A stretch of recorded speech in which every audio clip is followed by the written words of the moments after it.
अस्सलाम जी। आज आपके लिए बना रहे हैं किसी की रिक्वेस्ट की जाने पर मिर्च गोश्त बनाना। चीज़ें आपको दिखा देते हैं। यहाँ पर गोश्त है, इसे मैंने वॉश कर लिया हुआ। मैं इस्तेमाल कर रही हूँ बेबी लैम। आप इसे मटन, चिकन या बीफ जो आपकी चॉइस है उसमें बना सकते हैं। साथ ही आपको चाहिए होंगे इसके लिए अनियंस यानी कि प्याज। बहुत फाइनली आप इसको चॉप करेंगे। अगर आपसे चॉप नहीं होता आप इसे ग्रेट और ग्राइंड भी कर सकते हैं। हरी मिर्चें इस्तेमाल कर रहे हैं। देखिए पतली वाली अगर आपने हरी मिर्चें इस्तेमाल की, सालन बहुत ज़्यादा तीखा यानी स्पाइसी बनेगा, आप खा नहीं पाएंगे। तो हम ये यहाँ पे हरी मिर्च इस्तेमाल कर रहे हैं जिसे हम पकौड़ों में इस्तेमाल करते हैं, या फिर आप बुलेट ग्रीन चिली भी इस्तेमाल कर सकते हैं। जिंजर एंड गार्लिक पेस्ट इस्तेमाल करें यानी कि अदरक लहसुन का पेस्ट। करी लीव्स आपको चाहिए होंगे। दही का इस्तेमाल होगा इसमें, योगर्ट का। नाइजेला सीड्स यानी कि कलौंजी। लाल मिर्चों का पाउडर यानी कि रेड चिली पाउडर। हल्दी यानी कि टर्मरिक। क्यूमिन पाउडर यानी कि जो ज़ीरा होता है उसे आप पहले हल्का सा ड्राई रोस्ट करेंगे एक फ्राइंग पैन में, और उसके बाद उसको ग्राइंड कर लेंगे। कुटी हुई काली मिर्च, that's crush black pepper. Salt यानी कि नमक। हरा धनिया इस्तेमाल करेंगे। फिलहाल मैंने यहाँ पे नहीं रखा हुआ, फ्रीजर में है। जब डालना होगा तब इसको निकाल कर आपके सामने इसको डालेंगे। तेल में बनाए, घी में, आपकी अपनी चॉइस है। मैं इसको ऑयल में बना रही हूँ, आपको दिखाते हैं इसको परफेक्टली गर्म। इसमें आप डालेंगे जो आपके प्याज हैं, और प्याज डाल करके हमने इसे अच्छी तरह जो है गोल्डन ब्राउन में इसका जो है कलर करना है। इतना आपने इसको सुनहरा रंग देना है, इससे ज़्यादा काला मत कीजिएगा, वरना आपको बहुत दफ़ा बताया आपकी हांडी में एक कड़वा जायका आ जाता है। ये कर लेने के बाद इसमें आप ऐड करेंगे जो कि आपका मीट है। गोश्त चला गया, साथ ही बीच में जाएगा अदरक लहसुन का पेस्ट और जिंजर गार्लिक पेस्ट। नमक यानी कि salt, coriander, dry roasted powder बना लेंगे आप यानी कि ज़ीरा। हल्दी यानी कि टर्मरिक।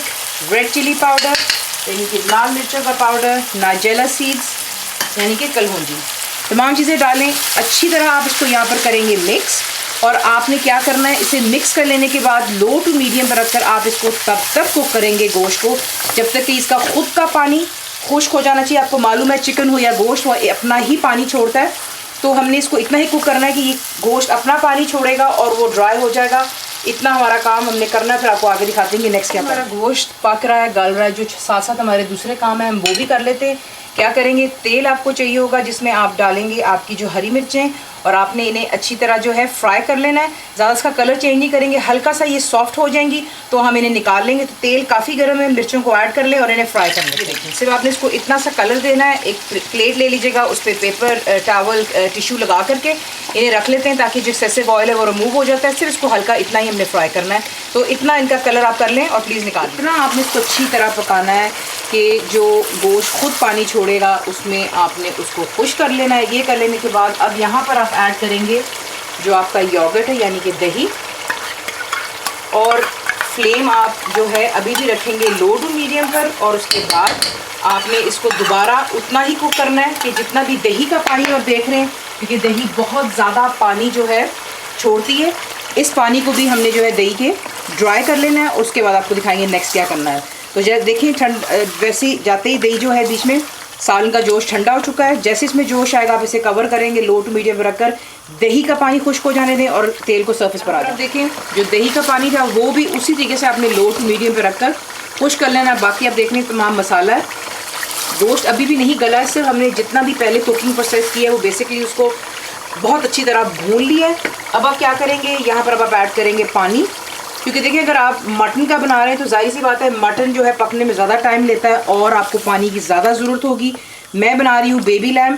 जितना मैंने कुक किया इसको पहले उतने में हाफ ही कुक हो चुका हुआ है, बाकी आधा कुक होना रह गया हुआ है, इसलिए मैंने इसमें ऐड किया थोड़ा सा पानी। जैसे इसमें जोश आएगा कवर कर कर इसे कुक करेंगे और लो टू मीडियम पर रखें जब तक कि तमाम पानी खुश्क हो जाए और जो भी तेल है वो सरफेस पर। आप देख सकते हैं कि जितना भी पानी हमने बीच में डाला था वो तमाम तौर पर ड्राई हो चुका हुआ है और गोश्त परफेक्टली गल चुका है। जैसे मैंने आपसे पहले भी कहा कि मैं बेबी लैम बना रही हूँ, ये बहुत जल्दी गल जाता है। मटन आप बनाएंगे थोड़ा सा एक्स्ट्रा टाइम लेगा। और देखिए आपको बात बताती जाऊँ कि अगर आपको लगता है कि गोश्त आपका गला नहीं, आप बीच में पानी और ऐड कर सकते हैं। वो कोई इसमें हार्ड फास्ट रूल नहीं कि जितना आपने पानी डाला अब आप और नहीं ऐड कर सकते, ऐसा हरगिज़ नहीं होता। तो आप पानी तब भी और ऐड कर सकते हैं। तेल सर्विस पर आ गया। यहाँ पर हम ऐड करेंगे जो हमारी क्रश ब्लैक पेपर है, इनकी कुटी हुई काली मिर्चें।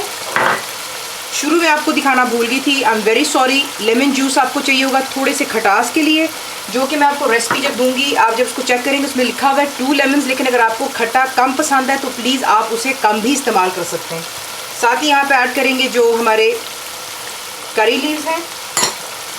तमाम चीज़ों को अच्छी तरह पहले आप करेंगे मिक्स, और इसके अब हम यहाँ पर भुनाई कर रहे हैं, फ्लेम फुल हाई पर है। और यहीं पर ऐड करेंगे जो हमारी फ्राइड ग्रीन चिलीज हैं। बहुत मज़ेदार बनता है ये सालन, और जब आप इसकी मिर्चें खाते हैं सालन के साथ तो इसका बिल्कुल अलग सा एक जायका होता है। बिल्कुल स्पाइसी नहीं होती हैं, लेकिन प्लीज़ बारीक वाली हरी मिर्चें हरगिज़ ना इस्तेमाल कीजिएगा, वरना आपका सालन भी बिल्कुल ख़राब हो जाएगा, ना ही कोई खा पाएगा।